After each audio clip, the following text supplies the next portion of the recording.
Hello, welcome to kitchen. Egg fried rice. Egg fried rice. Taste and see. How is egg fried rice, Vaku? Tasty. Fried rice ഉണ്ടാക്കാൻ എപ്പോഴും fried rice ഏത് Chinese item ആണെങ്കിലും high ഫ്ലെയിമിൽ വെച്ച് വേണം ഉണ്ടാക്കാൻ. നമ്മൾ എപ്പോഴും ഫ്രൈഡ് റൈസ് ഉണ്ടാക്കുമ്പോൾ കുറച്ച് നല്ല പരന്ന ഒരു വലിയ പാത്രം എടുക്കാൻ ശ്രദ്ധിക്കണം. നമുക്ക് ചോറിട്ട് ഇളക്കിയെടുക്കാനുള്ളതല്ലേ, അതുകൊണ്ട് കുറച്ച് നല്ല വലിയ പാത്രം എടുക്കാൻ ശ്രദ്ധിക്കണം. എണ്ണയ്ക്കകത്തോട്ട് മുട്ട ഇട്ട് കൊടുക്കാം.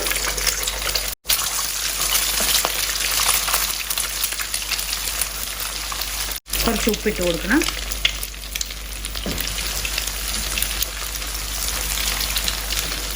ഞാനൊരു 3-4 ടേബിൾ സ്പൂൺ എണ്ണ ഒഴിച്ചായിരുന്നു. കുറച്ചേറെ എണ്ണയിലോട്ട് മുട്ട ഇട്ട് കൊടുക്കുമ്പോൾ നല്ല ഫ്ലഫി ആയിട്ട് കിട്ടും. നമുക്ക് പൊടിയായിട്ട് അരിഞ്ഞ് വെച്ചേക്കുന്ന ഇഞ്ചി ഹൈ ഫ്ലെയിമിൽ വെച്ച് വേണേ ഉണ്ടാക്കാൻ. ഒരു ചെറിയ സവോള, പച്ചമുളക്, ഉള്ളിത്തണ്ടിൻ്റെ പുറകുവശമാണ് ആ വെള്ള കളറ്, അതും കൂടെ ഇട്ട് കൊടുക്കുക സവോളയുടെ കൂട്ടത്തിൽ. ഇതിലേക്ക് അരിഞ്ഞു വെച്ചേക്കുന്ന ബീൻസ് പൊടിയായിട്ട് അരിഞ്ഞ് വെച്ചേക്കുന്നതാണ്. ക്യാരറ്റ് ഞാൻ ഗ്രേറ്റ് ചെയ്ത് വെച്ചേക്കുന്നത്, പിന്നെ ക്യാപ്സിക്കം, ഇതെല്ലാം ഇട്ട് കൊടുക്കുക.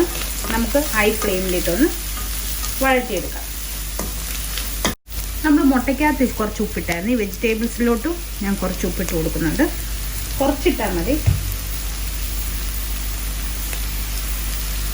1 ടീസ്പൂൺ ബ്ലാക്ക് പെപ്പർ,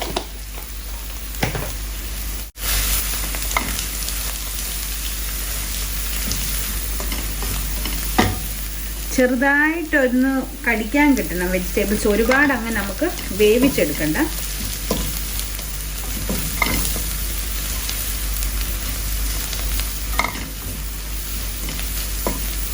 ഇതിപ്പോൾ ഞാൻ ഉണ്ടാക്കുന്ന ഒരു 2 പേരുടെ അളവിനാണ് ഉണ്ടാക്കുന്നത്.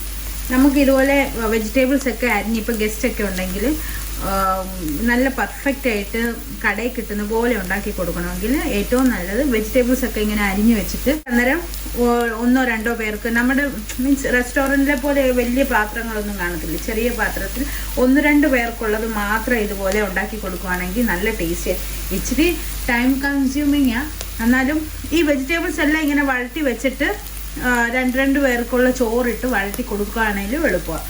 ഈ വെജിറ്റബിൾസും മുട്ടയും നമ്മൾ നോൺ വെജ് ഇപ്പോൾ ചിക്കൻ എന്തെങ്കിലും എല്ലാം ഇതുപോലെ വഴറ്റി മാറ്റി വെച്ചിട്ട് കഴിക്കാറാവുമ്പോഴത്തേക്കിന് ചോറും ഈ വെജിറ്റബിൾസ് ആവശ്യത്തിനിട്ട് ഇച്ചിരി സോയാ സോസും കൂടെ ഒഴിച്ച് നമ്മൾ ഹൈ ഫ്ലെയിമിലൊന്ന് ടോസ്റ്റ് ചെയ്ത്. ഫ്രൈഡ് റൈസ് എന്ന് പറയുമ്പോൾ ഫ്രൈ ആയിരിക്കണം, റൈസ് നല്ല ഫ്രൈഡ് ആയിരിക്കണം. നമ്മൾ ബൾക്കായിട്ട് ഉണ്ടാക്കുമ്പോൾ ആ കറക്റ്റ് ടെക്സ്ചർ നമുക്ക് കിട്ടത്തില്ല.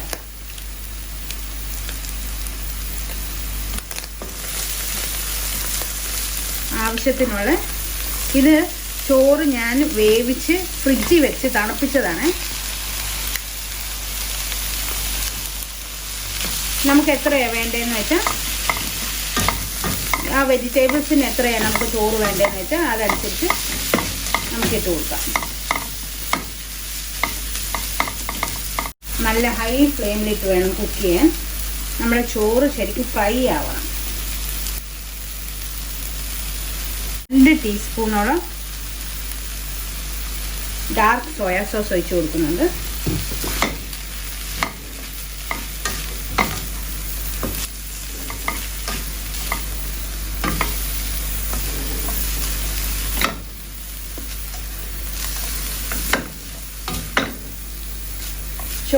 ചോറ് ഓൾറെഡി ഉപ്പിട്ട് വേവിച്ചതാണെങ്കിൽ നമുക്കിനി ഉപ്പിടേണ്ട ആവശ്യമില്ല. ഉപ്പ് നോക്കാം. സോയാ സോസിൽ ഓൾറെഡി കുറച്ച് ഉപ്പുമയം ഉള്ളതാണ്. പിന്നെ നമ്മൾ വെജിറ്റബിൾസിനും എഗ്ഗിനും ഒക്കെ ഉപ്പ് ചേർത്ത് കൊടുക്കുന്നുണ്ട്. ഉള്ളിത്തണ്ടും കുറച്ച് ചേർത്ത് കൊടുക്കുന്നുണ്ട്. കുറച്ച് ഞാൻ മാറ്റി വെച്ചിട്ടുണ്ട്, ലാസ്റ്റിലിടാം. മല്ലിയില ഇട്ട് കൊടുത്തു. നമ്മുടെ ഫ്രൈഡ് റൈസ് ഇവിടെ റെഡിയായി. നമുക്കിനി അത് പ്ലേറ്റ് ചെയ്യാം.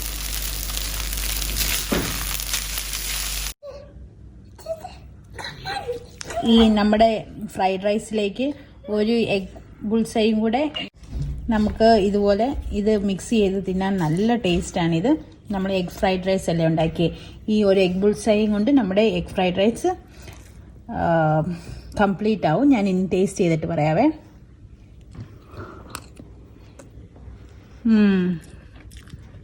നല്ല ടേസ്റ്റ് ചെയ്തിട്ടുണ്ട്. ഈ റെസിപ്പി നിങ്ങൾക്ക് എല്ലാവർക്കും ഇഷ്ടപ്പെടുമെന്ന് വിചാരിക്കുന്നു. ചെയ്തു നോക്കിയിട്ട് അഭിപ്രായങ്ങൾ പറയണം. വീണ്ടും ഒരു നല്ലൊരു റെസിപ്പിയായിട്ട് കാണാം. Until then have A blessed day. Thank you.